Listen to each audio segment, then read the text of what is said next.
Bienvenidos y bienvenidas a nuestra conferencia de hoy, Coaching de Competencias Éticas.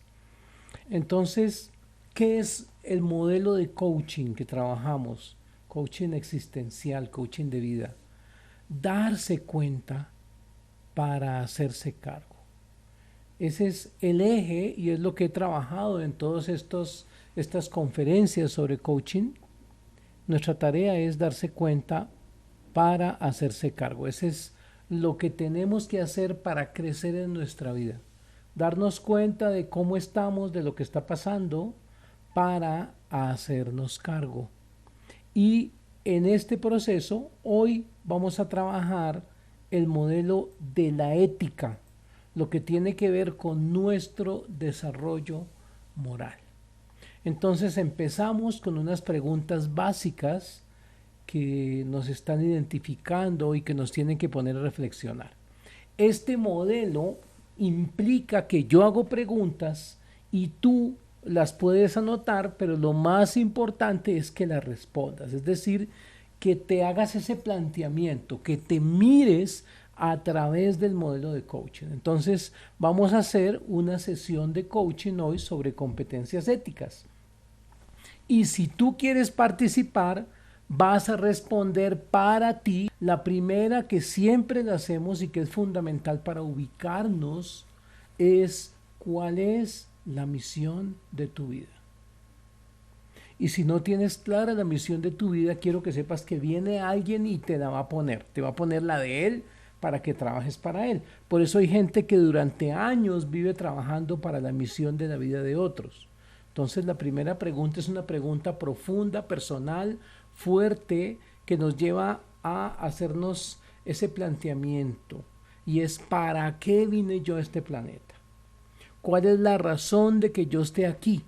Si el marrano tiene una razón de venir, que es ser lechón, ser tamal, ser un plato de chicharrón bien sabroso, la mata de maíz tiene una misión, ser arepa. ¿Cuál es la misión de tu vida? No puede ser que el marrano sí la tenga y tú no la tengas. Los animales y las plantas no tienen conciencia de su misión. Nosotros sí. Entonces, esa pregunta hay que hacerla y hay dos pistas. La primera pista es la familia, que es lo que estamos haciendo con nuestra pareja, con nuestra familia. Y la segunda pista es la profesión, el oficio que cada uno tiene. Eso nos puede hablar de la misión de la vida. De manera que si yo soy casado, ahí está una parte de la misión de mi vida, tener hijos y criar esos hijos. Y si soy geólogo, ahí está la otra parte de la misión de mi vida, ¿no es cierto? Investigar qué es lo que hay en cada roca. Ser alguien en la vida, pues bueno, ya eres alguien, ¿no es cierto? Eres emérita. Entonces, ¿para qué viniste? En otras palabras, ¿qué le estás aportando a la vida, al planeta, a tus congéneres, a la gente? Esa es la primera. Vamos con la segunda. ¿Cuáles son los valores que guían tu vida? Y esto es un importante, cuando hablo de los valores, son cualidades positivas, críticas, a las cuales tú nunca vas a renunciar. Esa es la clave.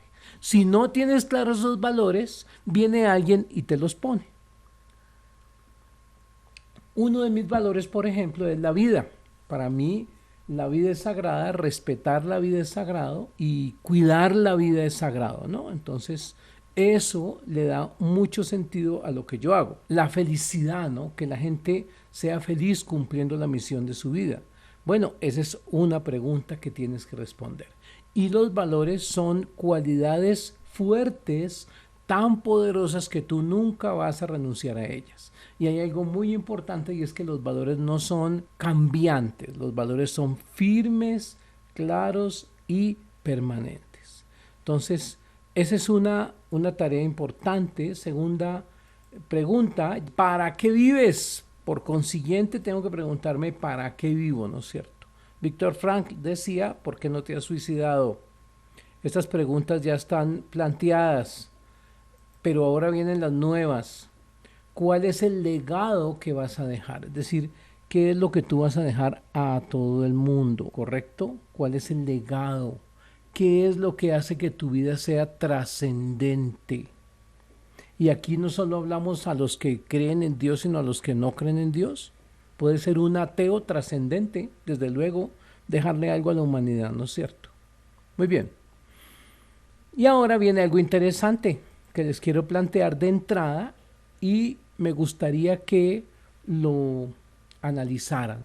Este es un dilema planteado por Lawrence Kohlberg, un psicólogo que trabajó desarrollo moral. Y quiero empezar agitando la conciencia de ustedes leyéndolo.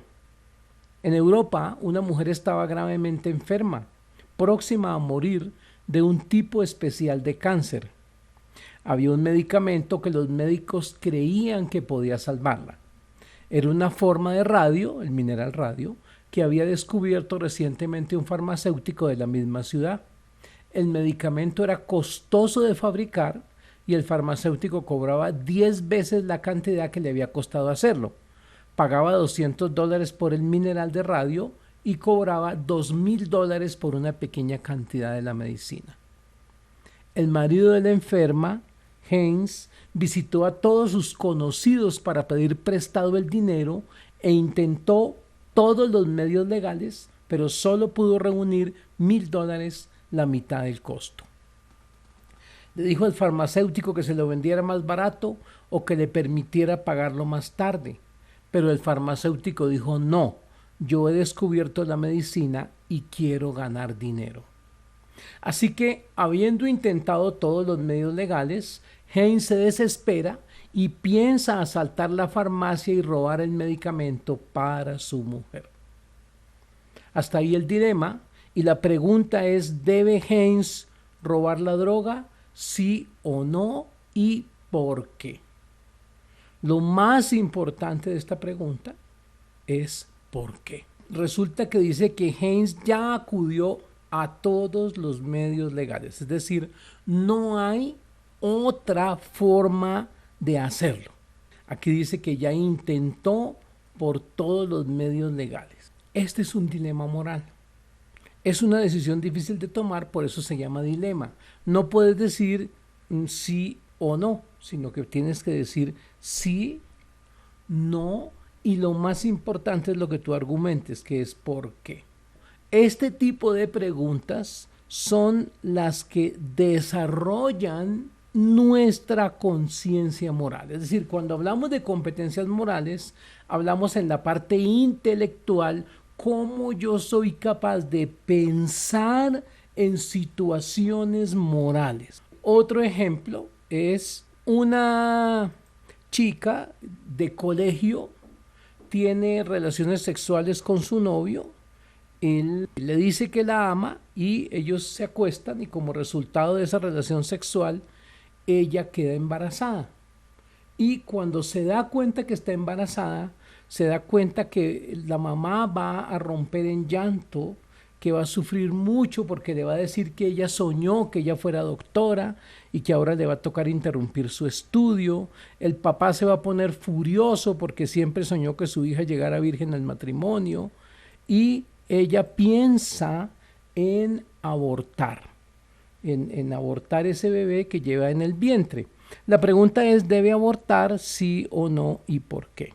Cuando hacemos este dilema, esta pregunta de la joven, si la joven debe abortar sí o no, pues podemos recibir respuestas de un lado de la discusión que nos dice sí debe abortar porque tal cosa y otras personas jamás debe abortar.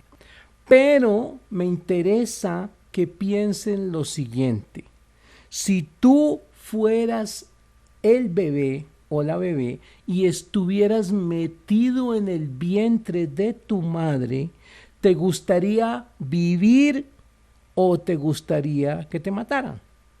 En otras palabras, el dilema se puede resolver cuando yo me pongo en la posición del otro, cuando yo cambio mi posición por la del otro. Entonces, aquí ya no están mirando desde la mamá, desde el papá, desde la joven adolescente embarazada, sino desde el bebé. Es decir, si tú fueras el bebé, ¿qué te gustaría? ¿Qué quisieras? ¿Quisieras que te trepanaran con una aguja y te chuparan los sesos y te sacaran luego y te tiraran al tarro de la basura, o quisieras vivir? Entonces, lo que quiero decir es que muchas veces los dilemas morales, y estamos hablando de las competencias intelectuales, de nuestra forma de pensar moral, cambian de posición cuando yo me pongo en la posición del otro. Y actuar en consecuencia es muy importante para resolver dilemas morales. En este caso, no es solo importante ponerse en el lugar de la niña que va a abortar, sino en el lugar del bebé que va a ser abortado. Si tú fueras ese bebé, ¿qué te gustaría? Entonces, esto me lleva a plantear una pregunta interesante de coaching, si no quiero hacer el planteamiento de cómo nosotros recorremos unos pasos para llegar a decisiones morales. Es decir, esa es la inquietud que quiero poner ahora, porque estamos hablando de competencias éticas, es decir, estamos hablando de aquello que mueve a una persona a tomar una decisión donde están involucrados valores fuertes. Esa es. Entonces, por eso les hago esta pregunta para que ustedes también la respondan. ¿Cómo es tu proceso para resolver dilemas morales? Es una pregunta interesante. ¿Qué es lo que tú haces cuando te enfrentas a un problema moral? Y la hago en el pasado, en tu vida, cuando tuviste que resolver situaciones morales que involucraban la vida, que involucraban las personas, que involucraban la ley. ¿Qué proceso utilizaste? ¿Primaron tus emociones? ¿Resolviste eso por el miedo? ¿Resolviste eso por la ambición? ¿Cómo resolviste tu dilema moral? Esto tiene que ver con el componente intelectual de el proceso de toma de decisiones. Otra pregunta importante para mirar mi posición. Hay dos posiciones para mirar la conciencia, para mirar el mundo, para conocer mis creencias éticas, y es preguntarme de quién crees que es la culpa de lo que te sucede. ¿De quién crees que es la culpa de lo que te sucede? Y tengo tres opciones, podría haber más, de los demás, de ti mismo, de la suerte. Es decir, depende de mí, depende de los demás, o depende de unas cosas por allá inexplicables. Pero es muy importante cuando alguien nos acusa de haber cometido un error, si inmediatamente le echamos la culpa a otro, ¿no es cierto? Entonces pensemos en el último gran error que cometimos.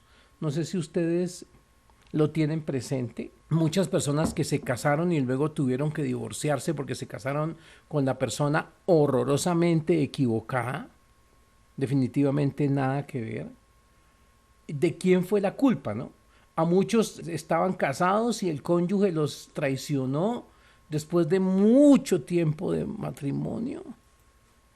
Y decimos es que era un perro, un malvado, un desgraciado, un borracho, un irresponsable, un degenerado. Y la pregunta interesante es, ¿y por qué escogiste ese tipo de persona? Ah, porque se presentó como un santo. Yo digo, no creo, no creo. Entonces es muy importante entender que aún en las situaciones más difíciles siempre me tengo que preguntar si yo no soy el responsable de lo que me pasa. Es muy importante y esa es la creencia internalista, crítica. En la Biblia hay una frase que no tiene nada que ver con Dios, ni con Jesús, sino con psicología, es psicología pura. No es lo que entra al hombre lo que le hace daño, sino lo que está en su corazón. Y si entendemos esa frase profunda, reveladora de la conciencia del ser humano, entendemos qué es lo que hay que hacer para cambiar.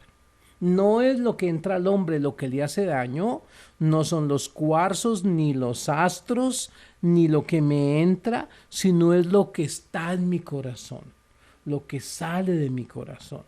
Y esa es una posición clara para lograr un desarrollo ético, hacerme cargo de mi vida. Entender que yo soy el responsable de mi vida y no las circunstancias, porque las circunstancias siempre estarán ahí y yo puedo cambiar. Entonces, esa situación es muy importante y la pregunta es, en la última gran metida de pata, ¿quién tuvo la culpa? Si tú crees que es que eres de malas, no te has hecho responsable de tus actos. Y esto es muy importante porque si ustedes le preguntan a un delincuente si es culpable, él va a decir que no, que es inocente y que estuvo simplemente de malas porque lo atraparon, pero que él es inocente, ¿verdad? Entonces es muy importante.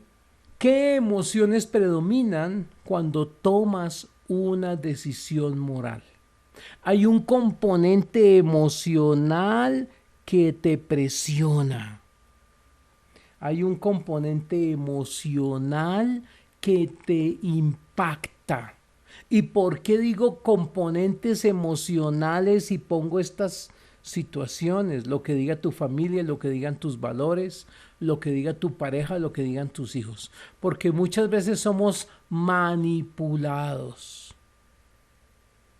a hacer cosas que están en contra de nuestros valores porque tenemos sentimientos y emociones que dominan mi razonamiento moral.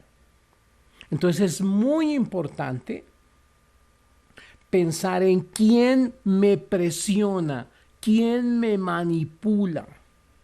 Hoy estaba hablando con una querida amiga que es música, toca un instrumento musical muy bien y estaba en un conjunto musical muy serio, muy juiciosa, y se unió con un hombre celoso, maltratador, agresivo, y este hombre le dijo, si quieres seguir conmigo, tienes que abandonar ese grupo musical. Y entonces ella, maltratada por su pareja, abandona su sueño. Entonces es muy importante mirar qué es lo que me mueve a mí a actuar, qué es lo que yo quiero hacer y cuál es la misión de mi vida. Y en este punto, permítanme invitarlas a mi taller. Interpretación avanzada y uso práctico del 16PF en selección, clínica y coaching. Entonces, seguimos con nuestras preguntas de coaching. Esto es parte del taller, competencias éticas, miedo y valor. Y les hago una pregunta fuerte. ¿Cuál decisión moral te produce miedo? O en el pasado, ¿qué decisión moral te produjo miedo? Ahora, recuerda que muchas decisiones son no tomar una decisión. Si yo no hago nada, estoy tomando una decisión, ¿verdad? Tengo una pareja que me está maltratando, que me trata sin dignidad, que me humilla, que me roba, y me quedo ahí esperando a que milagrosamente cambie, y él no quiere cambiar. Yo le digo a mis pacientes, los milagros tiene que pedirlos el beneficiario. Entonces la novia del borracho se queda años esperando a que Dios le haga el milagro al borracho, pero el borracho no quiere el milagro. Entonces ni siquiera un milagro le va a solucionar su situación. Entonces, ¿qué decisión moral te produjo miedo y te paralizaste y no actuaste por miedo? Y dicen que el antídoto del miedo son los sueños, no es tener un sueño, es querer lograr algo. Y pregunto entonces, ¿qué papel ha jugado el miedo en las grandes decisiones de tu vida? Por ejemplo, a una niña el papá le dice, tiene que estudiar odontología. Y la niña ama estudiar piano, o estudiar violín, o estudiar arte plástico. Y ella, por miedo a perder el apoyo económico y la autorización y el cariño de su papá, decide estudiar otra cosa y se pierde el mundo de una gran música. Necesitamos confrontar si el miedo es lo que nos ha llevado a producir decisiones malas en el aspecto moral. Cuestión muy interesante. Si por el miedo hemos dejado de hacer lo que teníamos que hacer. Otra pregunta, ¿por qué o por quién estás dispuesto a sacrificarte? Y fíjense que sacrificio es hacer un esfuerzo a veces sobrehumano para cumplir una meta moral. Un esfuerzo fuerte para cumplir una meta moral. Es decir, no necesariamente es algo malo. El sacrificio es bueno si está metido dentro de nuestra misión en la vida. Sacrificarme porque un borracho cambie como un milagro, de pronto no tiene que ver con la misión de la vida, ¿no es cierto? Sacrificarme con mis hijos puede que tenga mucho sentido, ¿no? Muchos padres y madres hacen sacrificios muy grandes por sus hijos, ¿no? Ahora, ¿estoy comprando cariño o estoy realmente sacrificándome? Porque a veces uno se sacrifica es para comprar cariño, ¿no? Y yo pregunto a los padres si lo que estamos haciendo es amar o es comprar cariño. Es distinto. ¿Hago algo por amor a mis hijos o es para que me amen? Eso de comprar cariño es una reflexión muy profunda y muy importante. Ley y normas. ¿Estás dispuesto a cumplir todas las leyes y normas? ¿Por qué? Ojo con esto. ¿Estás dispuesto a cumplir todas las leyes y normas? ¿Estás dispuesto a cumplir todas las leyes y normas? ¿Por qué? ¿Estás dispuesto a sacrificarte por cumplir siempre la ley? Fíjense eso tan importante, ¿no? Si estoy dispuesto a cumplir la ley.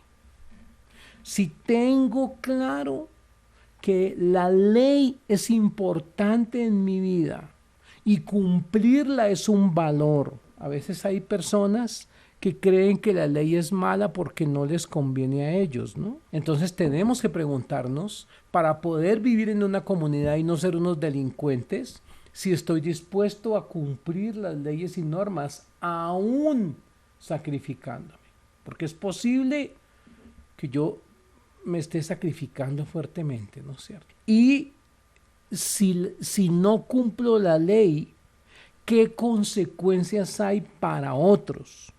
Porque siempre que alguien roba, indudablemente alguien pierde, ¿no? Hay una persona que se robó una cantidad de dinero de la salud aquí en Colombia, de una entidad prestadora de salud, y muchísimo dinero, y después llegó un viejito a pedir una cita con el especialista y no había cómo hacerle los exámenes, ni había cita con el especialista porque no le habían pagado, y el viejito se murió. Y otra persona necesitaba sangre y no había bolsas de sangre, porque el señor se había robado todo el dinero. Entonces, las leyes inicuas son aquellas que bajo nuestra conciencia moral no es obligación cumplir. Muy bien, es muy importante hablar de eso, ¿no? ¿Soy capaz de sacrificarme? ¿Cómo es mi capacidad de sacrificio? Eso tiene mucho que ver con la ética. Bien, seguimos con las preguntas. ¿Cómo reconoces tus errores? A ver, ¿tú reconoces tus errores? ¿Aceptas cuando alguien te dice te equivocaste? ¿Aceptas cuando alguien te llama a cambiar y tú le dices sí, quiero cambiar? Entonces, ¿soy capaz de reconocer mis errores? ¿O siempre digo no, no, no, no, no? Yo no me equivoco nunca. Soy San Octavio Mártir, perfecto y santo. El que esté equivocado es el Papa, pero yo no estoy equivocado.